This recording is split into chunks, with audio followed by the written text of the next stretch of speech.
I never imagined my life would take such a sharp turn after my father's passing. My name is Wendy, and I'm 40 years old. I've been married to Greg for 12 years.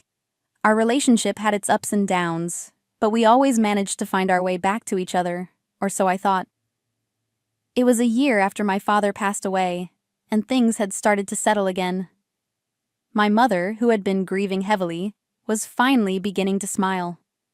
Life at home was regaining some sense of normalcy, and we were doing our best to move forward. Then, out of nowhere, Greg dropped a bombshell that shook my entire world. "I talked to my parents, and they're moving in next week," Greg said nonchalantly, as if this was an everyday decision. My heart stopped.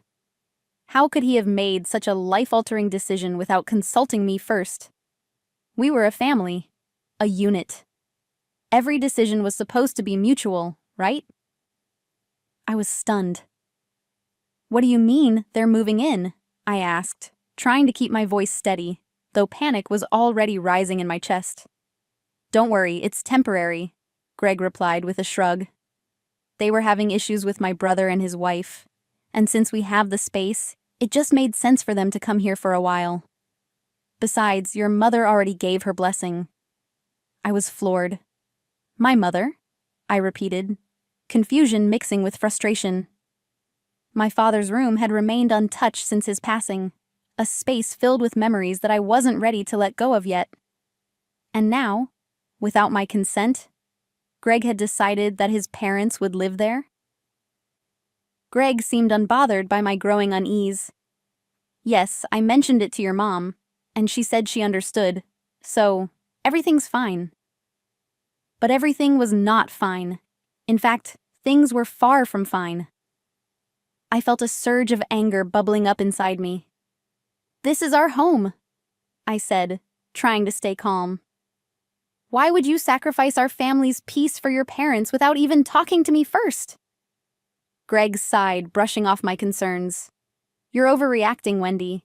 It's not like they're staying forever, just until things smooth over with my brother." My mind raced. How long was just until things smooth over? Weeks? Months? Years? This wasn't something I could accept lightly. My father's death had left a hole in our family, and now Greg was acting as though that empty space could be casually filled with his parents. The next week, Greg's parents moved in. Their arrival was anything but smooth. From the moment they stepped through the door, it felt like my entire world was invaded. They weren't just visiting, they were making themselves comfortable. Too comfortable. My father's room, the space that I had barely been able to bring myself to enter, was now rearranged to fit their needs. The bed was replaced, the furniture moved, and personal items packed away. I hadn't even had time to process my grief, and now it felt like my father's memory was being erased. My mother, who had always been supportive, seemed to withdraw from the house more and more. She started spending her days out, avoiding the uncomfortable atmosphere that had settled like a dark cloud over our home. It wasn't just me who felt displaced. My mother was also losing her sanctuary. Greg, oblivious to the tension in the house, continued to act as though nothing had changed. He didn't see how his parents' presence had thrown our lives into chaos. They treated the house as though it were their own, rearranging things, offering unsolicited advice, and acting as though I were an intruder in my own home. One evening, after a particularly tense day, I finally confronted Greg. "This has to stop," I said, my voice trembling with frustration. "Your parents can't just take over our lives like this." Greg frowned. "Wendy, it's not forever. Why can't you just be more understanding?" Understanding? How could he ask that of me? I had already compromised so much. I had given up my father's room, I had watched my mother slowly withdraw, and now I felt like I was losing my own sense of place in my own home. The days turned into weeks, and the tension only grew. Every morning, I woke up with a knot in my stomach, knowing that I would have to face another day of walking on eggshells in my own home. My in-laws had no boundaries. They criticized the way I ran the house, interfered with decisions that weren't theirs to make, and even began discussing how things would be when they moved in permanently.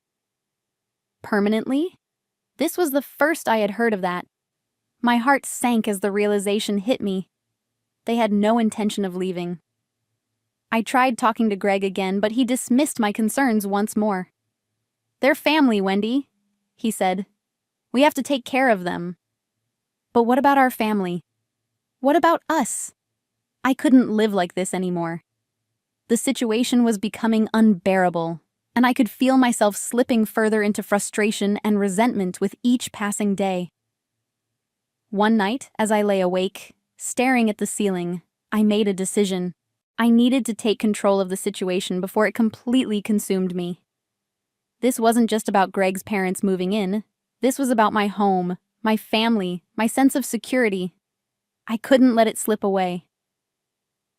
The next day, I began to make my plan. I reached out to a lawyer, determined to explore my options. Could I legally get them out of my house? What rights did I have? My home was still in my name, after all. Greg and I hadn't made any changes to that when we got married. This gave me hope that there might be a way to reclaim control.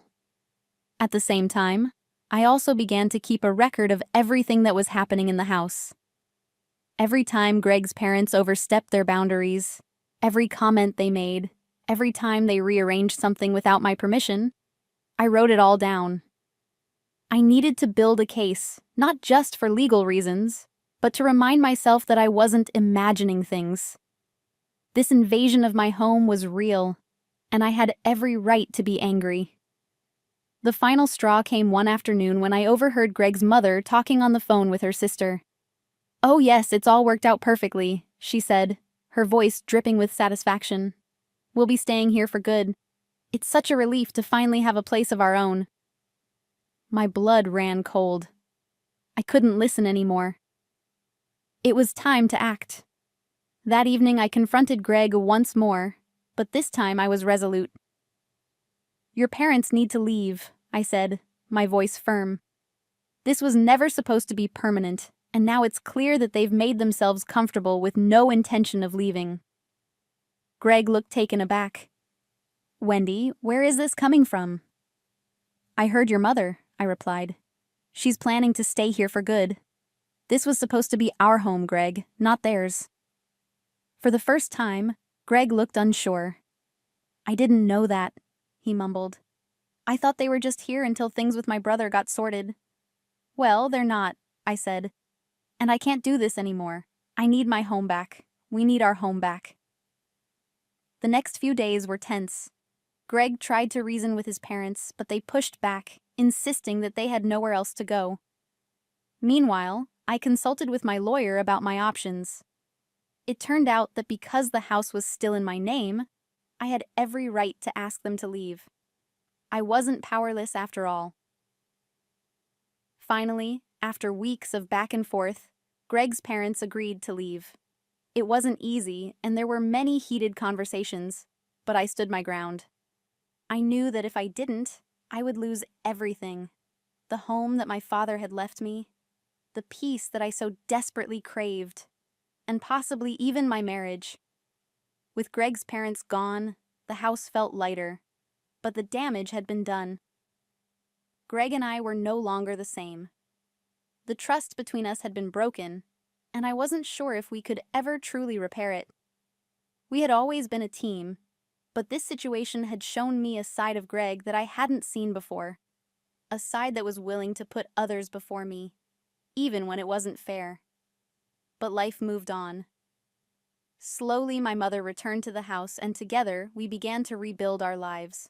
We focused on the things that mattered: our family, our home, and our future. Greg and I were still together, but things were different now. I had learned a valuable lesson about standing up for myself, about not letting others take over my life. And most importantly, I had learned that sometimes, even the people closest to you can let you down. And when they do, it's up to you to take control of your own destiny.